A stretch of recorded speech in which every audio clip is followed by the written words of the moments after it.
And I'm dealing with that even on this album. I talk about it on songs like We'll See.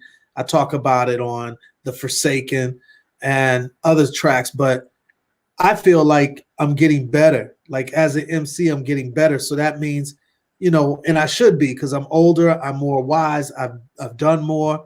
So I should, take it to the next level. And these records we're hoping is connecting with people and like they're saying, yo, this is, the skill level is next compared to what they was doing in the 90s, which is what we want, put it that way.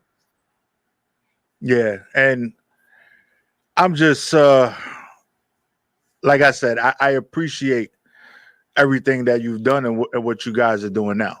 Appreciate it, man. Thank you. And I know that there's, to me, it amazes me that we're talking about 30 years, right? Yeah. 30 years of music, 30 years of trials and tribulations, 30 years of things changing. Yeah. Well, may it for some it may still seem the same, but we might see certain situations that might remind us of what has happened. Yeah. But there is a lot more. We have come a long way. We have, no doubt about it. It's true. We have come a long way, and even to have the conversation and sit there and know what happened just in this past election, to certain people being elected into government that are of color, is different. That's right. It's totally different for us now. And music like yours contributes to spreading that message. Yeah, it's funny, man. Like we toured with Barack Obama when he was a senator, him and Michelle Obama. And he'd come backstage, and here's, he would obviously become the president, 2-term, first black president in the United States. And he'd come backstage after our show and be like, I am every day. Like, you know what I'm saying? Like that made me feel really good that the president knows the music. He's influenced by this joint. And it feels good to know that. And we was on tour. Well, I was on tour with Hillary Clinton for a while, her and Al Gore both. In fact, her office called my office to get me on that tour. So like she knew the music. So you'd be surprised by how many people have been influenced by what we put out. And I've always said that, especially as Black people, music is our #1 export, like especially hip hop, like around the globe, no matter where you go. I've been in the bush of Africa, all the way to the cities of Africa, all the way to Germany, throughout Asia, Russia, Australia, New Zealand, and hip hop is there. And it's like, this is our way to get our message out. We don't have news channels that are going all across the planet. We don't have, that have huge mainstream audiences, and we don't, to me, I don't know any other export that we put out as Black people that go throughout the entire planet as widely as hip hop. So to me, hip hop is what Chuck D said it was back in, the 80s. He said, hip hop is Black people's CNN. I feel like it still should be that. It hasn't been that for a while, but it needs to be that, where we got all styles. You know what I'm saying? Don't get me wrong. You got your ratchet stuff. You got your stripper stuff. You got your...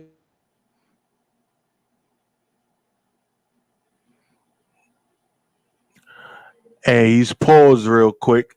So while we're waiting for speech to come back, I'm going to get into this video real quick. We're going to get into Everyday People. And that was Everyday People by Arrested Development. Like, I don't just... How did it make you feel to see that, though, by the way? I was looking at the facial expressions. Nobody else could see it but me. But how did that make you feel? It was surreal, man, because, like, that's me basically 30 years ago. You know what I'm saying? So, like, it's just sort of, like, crazy to see your young self. You know what I mean? And but it was great. It's great. I literally remember being on that video set when we were shooting people every day, and, like, being in that back of that pickup truck with the group, just, how I was feeling at that moment, just it was crazy, hoping that the song would take off, hoping that, you know, the visuals was gonna be hot and just rocking. And we were sitting on hay bales, so it was like this real, like, straight up country vibe, and it was surreal to watch that again. And that song resonates today. Like, Yeah. you know, it's one of those things. It's timeless. So it's you were talking about, you know, certain things within the song, you know, like some of the things you would go through. Somebody disrespected your black queen, and you know, and all that, and then you know what that means. Like, you know, that there's a lot of things that you said there that we could all relate to. Yeah. Then at the same time, you took that message and then you made that particular song something fun and enjoyable. And it's like, yo, we're everyday people. We're together. We're enjoying each other, dancing. We're moving. And like you said, like, music is our outlet. Music is us. It is. It showed that within the video. Yeah, that's what we was hoping for. Like, shout out to Otis Salid. Like, Otis Salid, who directed that video, he directed a lot of the dance scenes for Malcolm X, Spike Lee's film. He's the dude. He's so powerful. And I think that was one of his first directorial debuts as a music video director. And me and him, at first we actually butted heads because we never worked with each other. But real soon after that, we just was like clicking really great because, I don't know, he just has these great visions of the same visions I have, which is community, you know, our people. Like, that video shows so much of our community, especially down here. I'm down in Atlanta. So it shows, you know, the older people. It shows these little kids. It shows, you know, people that was our age at the time, 20-something years old, you know, and it just shows this conflict that happens sometimes in our community. Then it shows unity, though, at the same time. It's just, you know, it has a lot of different aspects of us. And I love it. And I love when, you know, to this day, like you said, you can go to a barbecue or you could go to a party or anywhere around the world. You throw that on and it's a whole nother level. And I've talked to DJs over and over throughout the world who say they throw that on. If things are getting a little rowdy, they put that on and everybody's demeanor and energy changes and it becomes like a good energy and everybody's ready to, you know, let's unite, let's vibe, let's hang out. And I love that. Like, that to me makes me feel proud. Yeah, and like I said, man, it's something that everyone can't do when they create music. So just to know that it resonates that way years after it was created is a gift. It is a gift. You're right, bro. Yeah, it's a gift. So I want to get into I'm gonna play this teaser for Anya, and then I want to talk about it a little bit. Cool. So here we go, y'all. Anya means blessed one. It also means the sun. I'm seeing light at the end of the tunnel, hope ignited, I'm delighted, there's something to run to. They say they're sapiosexual sisters, man, they love you. So when I walk in the room, it's like Netflix, boom. See life in color again, see wife is lover and friend. See God is giver, I take her sacred and making me win. Sunny without the blues, money without abuse. Honey, I'm home, in the zone, let's make it do what it do.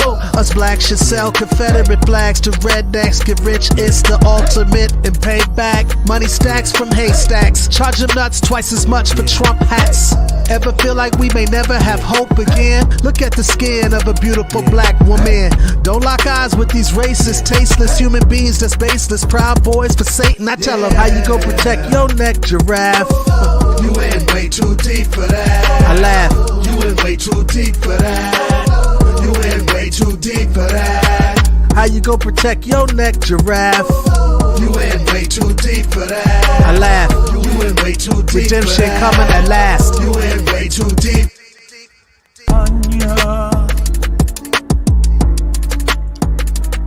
Bring on the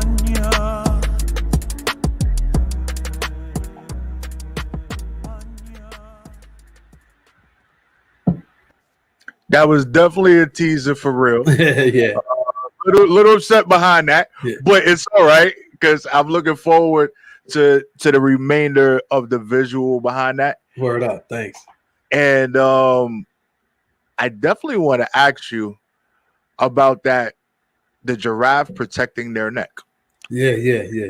And tell me a little bit more about that. Yeah. So that, obviously the song means different things to different people, but for me, you remember the joint protect your neck.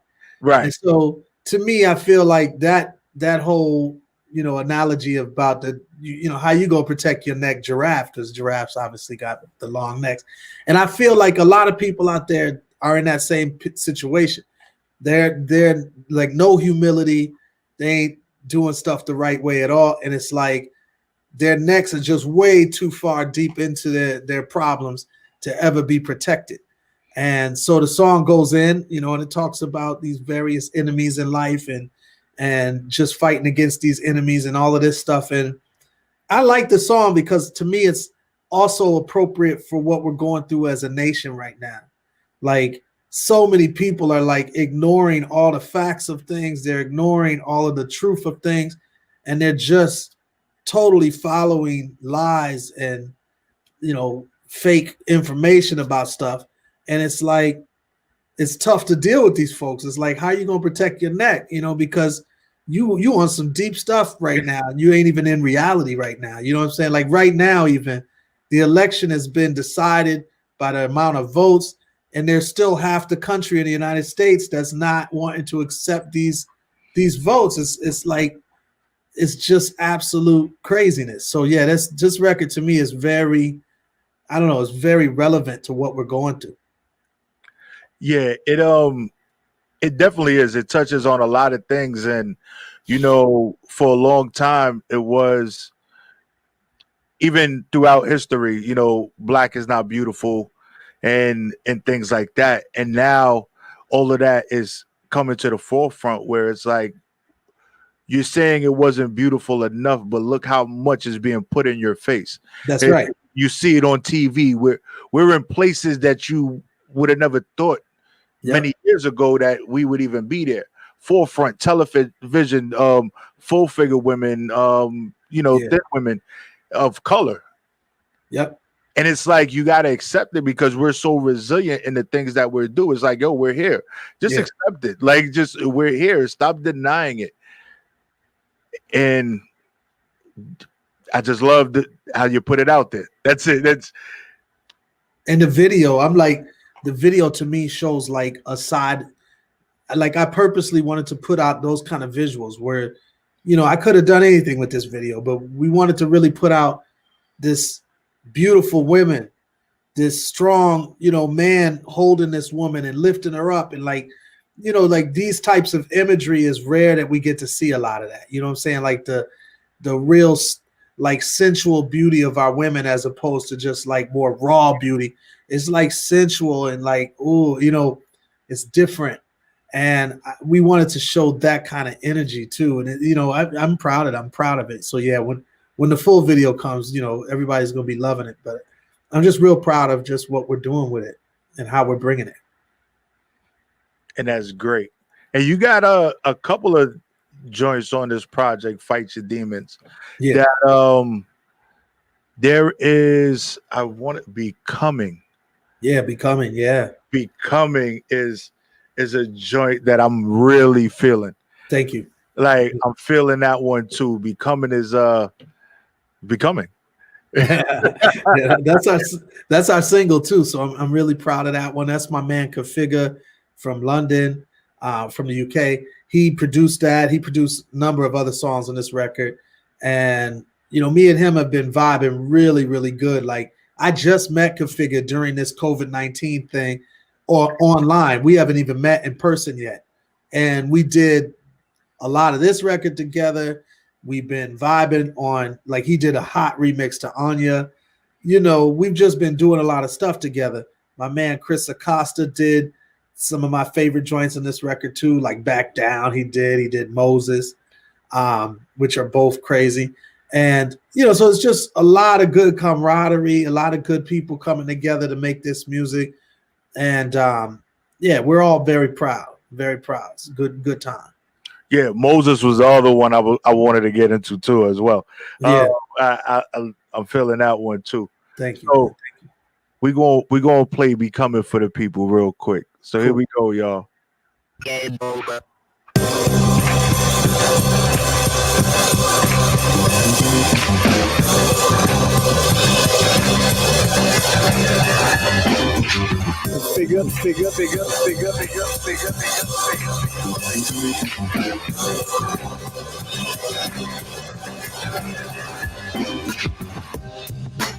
I know how well become the best I can.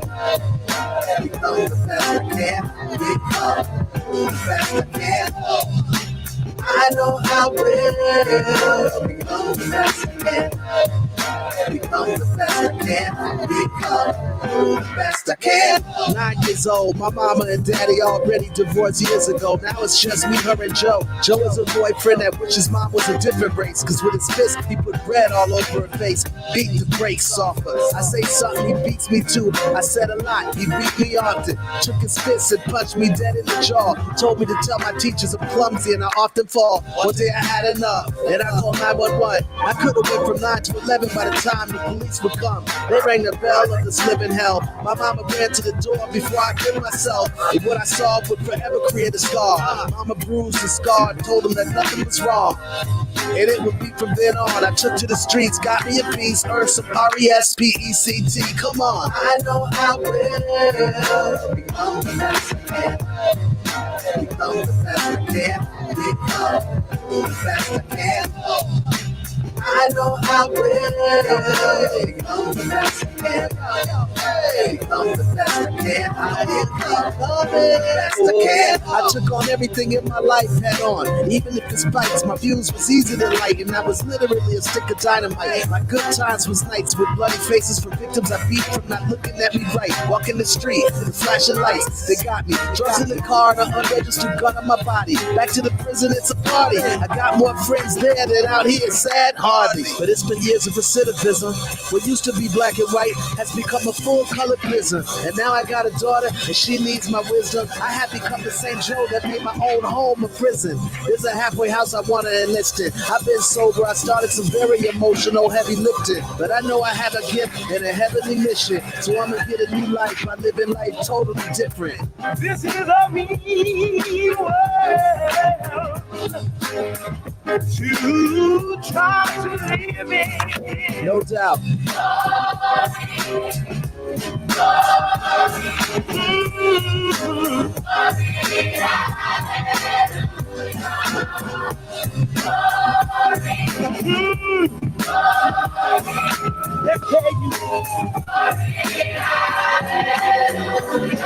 Yeah. I will become a true man, inshallah. East African name for father is Mama. I will not be an average Joe, no, not by far. I name my beautiful baby daughter, It's Arabic for splendid glory. I tell her, we all can make our own end of our story. Our intro is just our entrance, it's chapter 1. And we can make a clean cut like when an actor's done. For whatever, run. I know how well become the best I can. Become the best I can. Become the best I can. I know how well become the best I can. Become the best I can. I become the best I can. Can you shut your mouth for a minute? No. Because I actually work in the ghetto. I've seen the people. Do you know why they're in that I've position? seen these people. Do you understand the systematic historical reasons why they're in that position? All they want to do is be ghetto. No. Yes, most of them just want to suck off the system or do something bad like drugs or gangs, and that's all they They do. have been oppressed. They have not been given the same opportunities you have had. No, they don't, Dad. And you not recognizing that as an issue is the reason why it's still continuing today. There's all these filthy animals. You're calling people of color, you're calling them animals. Are you kidding me? That's not okay. Racism is not okay. Why do you think that racism is okay? Now, I'm looking at statistics. Your statistics, they can be worse. Do I need to show you a bunch of videos of cops attacking protesters, peaceful protesters? Mom, I was watching political stuff and you said to turn that off because you don't want to hear about it. I'm sick of hearing it. The fact that you can have that ignorance for the majority is bliss. Okay. Ignorance for the minority I'm is looking at destruction.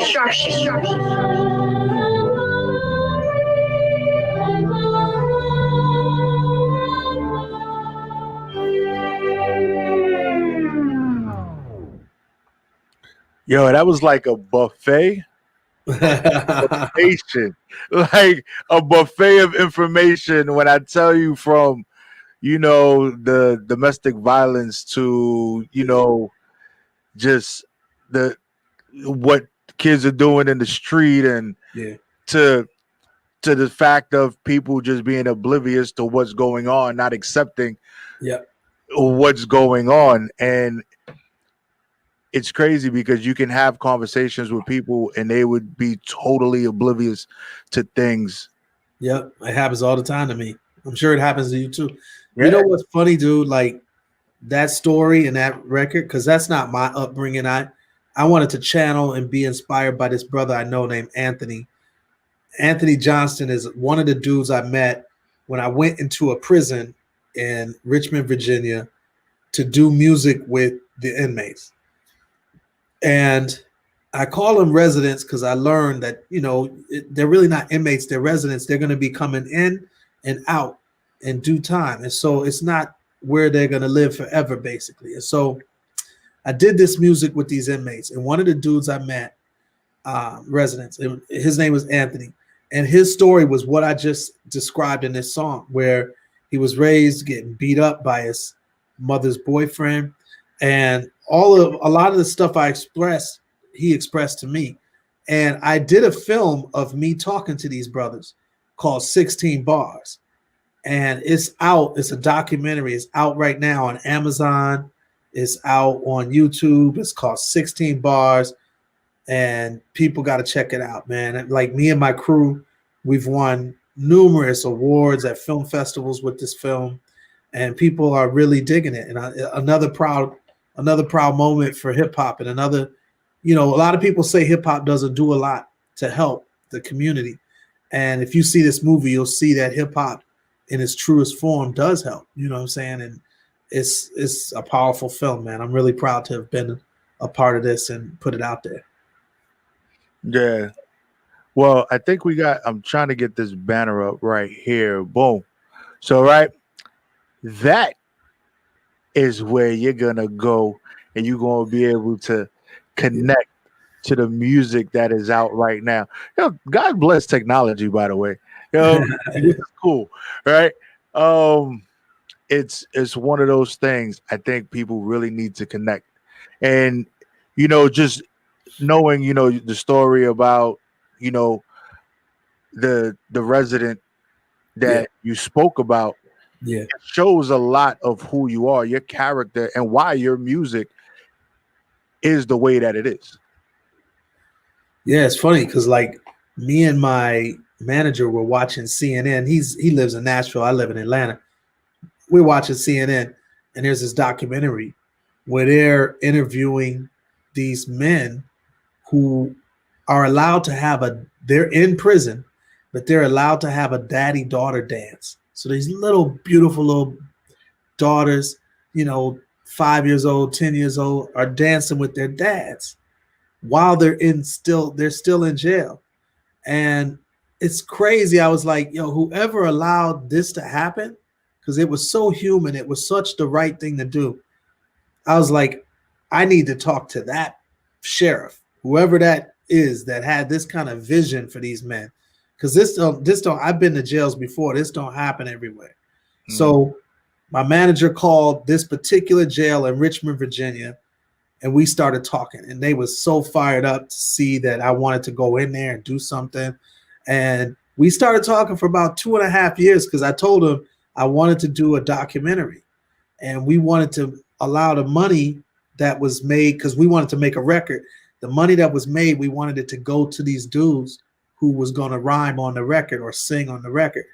They are in the jail, you know what I'm saying? So there was a lot of red tape we had to go through, a lot of laws we had to try to, get around, because usually anything you create while you're in jail, you can't make money off of it. And so it was a lot of stuff we had to do in order to make it happen, but we finally did it. We made the film. About 2.5 years later, we actually made the film, put it out, put the record out. It's on vinyl. It's on CD. It's so compelling. The music is great. And just really excited. Like I said, 16 Bars. One of my most proudest things, man. Yeah, I'm gonna find that definitely. Definitely gotta look into that. Yeah. Because it's important, and I think just showing the stories and you know the things that we want to do when we want to help our people. You notice there's so much red tape. Yep. You know, So true. and you went in there with an idea to help, and because they are in jail, they can't make money, right? But then they also property of the state. So whatever Yep. money that they do make shouldn't Yep. go to them. It goes to Exactly. Slavery. It's slavery, man. Yep. so understanding that process and doing what you could to overcome those things is a reason why 30 years later you're still doing what you do. Thanks, man. Yeah, it's definitely a passion, bro. It's definitely a passion. And like I said, you know, doing these kind of things, man, when people see it, you're gonna freak out. It's so deep, it's so gritty, and it's so real. But at the same time, all of it is so human. Like you'll never see these men the same way when you see this film. Like not just these four men, because I really the whole film is based around these four men and me. But after this film, you'll see people that's behind bars and for whatever reason, totally different. You know, it's a very powerful film. And not everybody in there is the same. And No, that stigma of Yeah. when you are locked up or whatever it is, sometimes it's you're there because of a circumstance. and in or- fact, a lot of people don't even deserve to be there. Like so many people, like probably the majority actually, don't even deserve to be there. A lot of them there for nonviolent crimes. Many of them are there because of mental disabilities and things that they're struggling with mentally. They deserve to either be in rehab, they deserve to be in therapy, but instead they're thrown in prison as just a way to erase them from our regular society. And the problem with that is that 98% of the people that go to jail are coming back out at some point. So if you don't treat this situation right, you still got people coming back right back to your community, and they can either be worse than they were coming in or better. We have to decide, and as voters and as citizens, we have to demand that these things are really done correctly, to where if they are deserving to be in there, they're still being reformed and changed so they can come out better. And if they're not supposed to be in there, don't have them in there. That's destroying families. You're destroying their whole psyche and their whole emotional stability, giving them trauma. These things aren't necessary. So we've got to get with a fine-tooth comb and figure out where does people need to go in order to get help.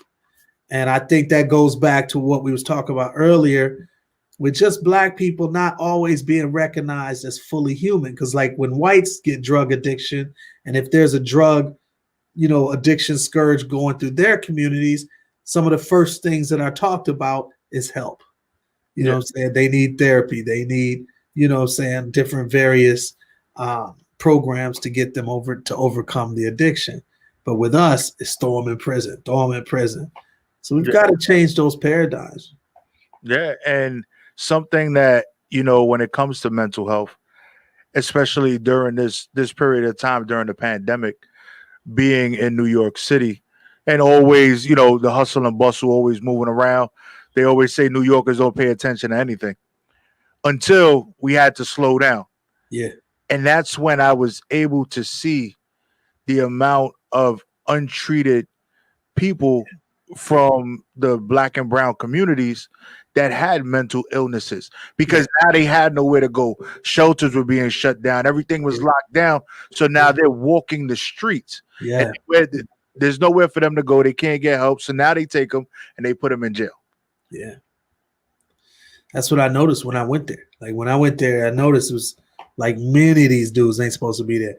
Not to mention the probation and the rules for that are absolutely insane. You know, you see people that just got out of prison, and if they do one little thing, and I'm talking about the littlest thing, not anything violent, nothing like that, they go back, and sometimes for 20 years, 15, it's literally insane. People would not believe the kind of things that are being done to human beings and to families.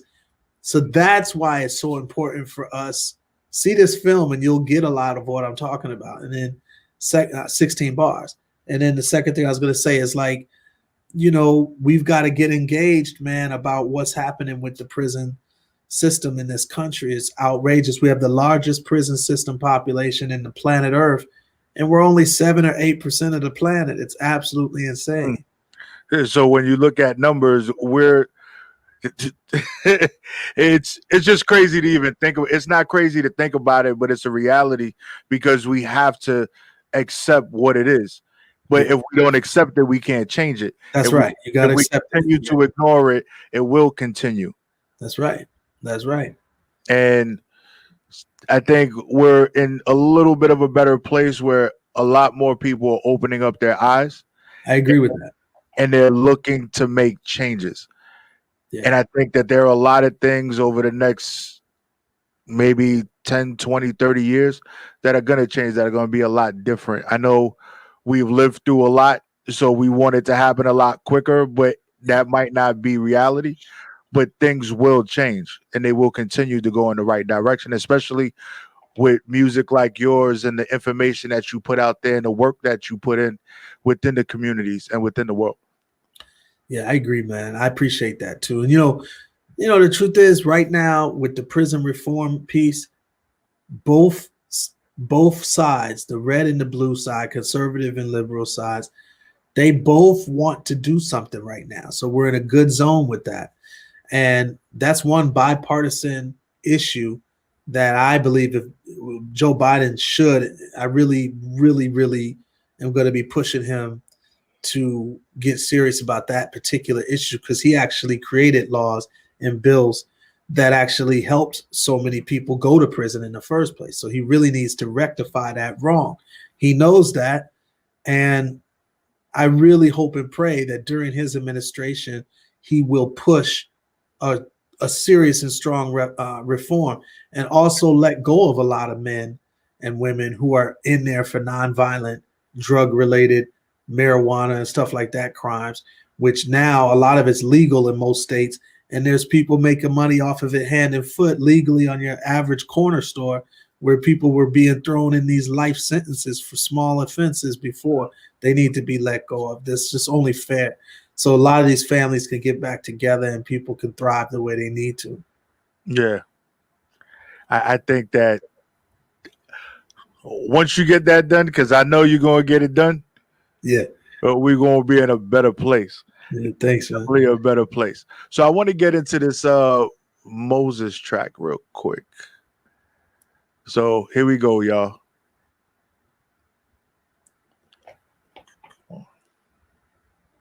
I want to speak about making choices. The Bible records that Moses, when he became of age, he made a choice. He refused to be called the son of Pharaoh's daughter in the eyes of right-thinking members of society. This was an unpopular choice, choosing rather to suffer affliction with the people of God.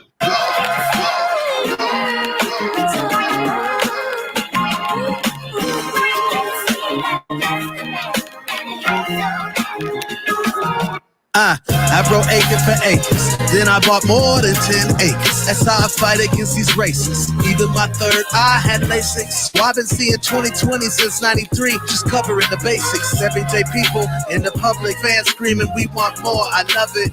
People every day during the encore. Back home, open up my barn door. John Deere tractor, pull it out. Riding more, quarter mule and 40 acres that never made it around my house. Slave away in my indoor office. Offices is for bosses. Any winner has had losses and falsehoods poured over. Don't get lost in the sauces. I asked Jesus, can he save me? I felt myself drowning in these ladies, breaking marital bonds for quick relations. Took my wife on the road to the temptations. I am no longer a Rolling Stone like Brian Jones. No large bodies of water in Georgia. Large bodies of water give me euphoria. Menominee River Parkway off Concordia. Milwaukee, Wisconsin lakefront down at Memorial. It's sacred soil. Nothing you know ignore me has been a front. Not an actor, an activist, no stunts. And everything I teach to the music is roots. My quest is love within the booth, not about what I've done, but what I do. Not married to the game, but to the groove. Not married to the fame, but to the tune. If you were to ask the same from the who's who, I bet there's a disconnect like Bluetooth. To my true blues, it's not new news to you. Who can offset me now? Unlike the Migos, take off nationwide in the Prevos. Crunch time as if I'm eating Doritos. Spicy sweet chili is my stilo. It's also the way I act towards Evo. 30 years, same girl, black. Not just streaming, it's all facts. Career on Wikipedia, a true poet. I don't have to do no explaining, cause y'all know it, knew it. I have never once made an entry, fans do it. Simply, I just MC. Real life, I made it, I'm not making it. Real life, I took it, I'm not taking it. Authentic vintage, no mistaking it. Grammys on my shelf, never faking it. All I'm asking for is some respect. That's not asking for more than I should get. I know you want success, I can see it, but it's one thing to want it, another to be it. I've been it, and I'm still not finished, cause I'm just too cold. I said it before, don't know, now you know. Check my wife, she's gold, I'm a gold digger. And I'm bagging organic juice where they sold liquor. And I'm a known sipper, big tipper, culture giver, Uber lifter. You ride with me, I ride with ya. With 2 children in the quiver. And when I speak, some shiver when I deliver. Ancestral transmitter, exactly why I could never be a nigga. Stay focused, no hocus pocus. Made more than one opus. Broke open doors the media usually closes. Art and seas and oceans. Exodus, slavery, existence, Moses.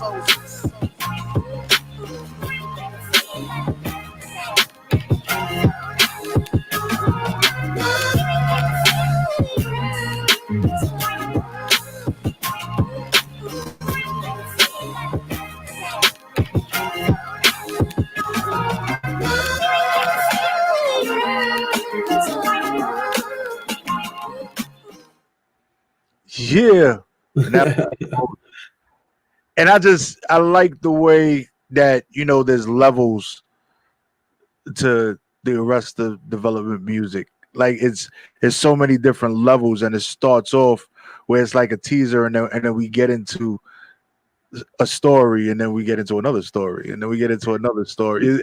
It's just, and no matter, like the foundation is there with the music, no matter how you deliver it, the foundation is always there. You can switch it up, you know, change the tempo, do whatever, but you guys are still making the music that you've always made, staying Great. true to you. And I think it's great. Much love, man. Appreciate it. Yeah, man. So before we get up out of here, anything you want to tell the people, what they need to know? We know you can find your music right there on the bottom of the screen. Like, go get it. Yeah, like right there. Right? And the 16 Bars documentary. Yeah. So Where? yeah, you could get that on Amazon Prime. Just look it up right now on Amazon. Or you could go to YouTube. Go to YouTube, type in 16 Bars the film. You'll find it there. It's fire. And then Don't Fight Your Demons, brand new album. We've been playing it tonight. It's fire. I'm really proud of this record. And then also, I want to give a shout out. I'm going to give a shout out to my man Configure, who's on this, all over this record as a producer. Chris Acosta, producer. Mark X, producer, rhymer on this record. Myself, who produced and cut and scratched on this record. And then the rest of the group members, One Love, Farida, Aleem, just JJ Boogie, everybody who's in the group. And then, the fans, because without them, we're not doing this. So, they've been so receptive to this music, and that makes us feel like we're on top of the world. So we appreciate all of that love. We need it. We want it. You know what I'm saying? So appreciate all of that.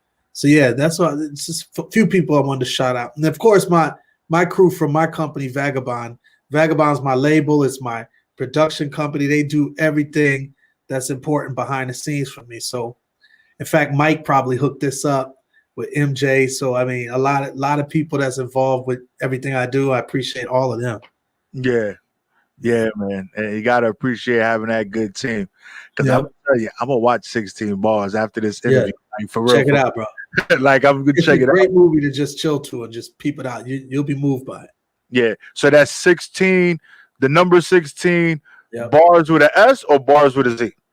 Bars with an S.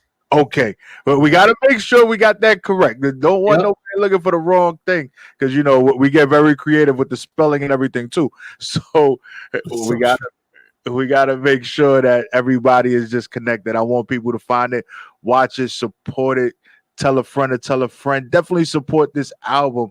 Definitely a vibe, real chill. Definitely, if you feel in a certain type of way, or you looking to get a message from some music that you don't think anybody's been through before, or you're the only one going through it, take the time out, listen to the album front to back. It's going to touch you in a way that you will not believe. Thanks, man. Yeah. So my brother, it's been a pleasure, man. And we out of here, brother. Easy. Thanks, man. Yo, we out of here, y'all. Another edition of Prophet Radio. And make sure you catch the replay on the YouTube channel. We're going to send a lot of promo clips out. It's going to be ridiculous, y'all. And we out.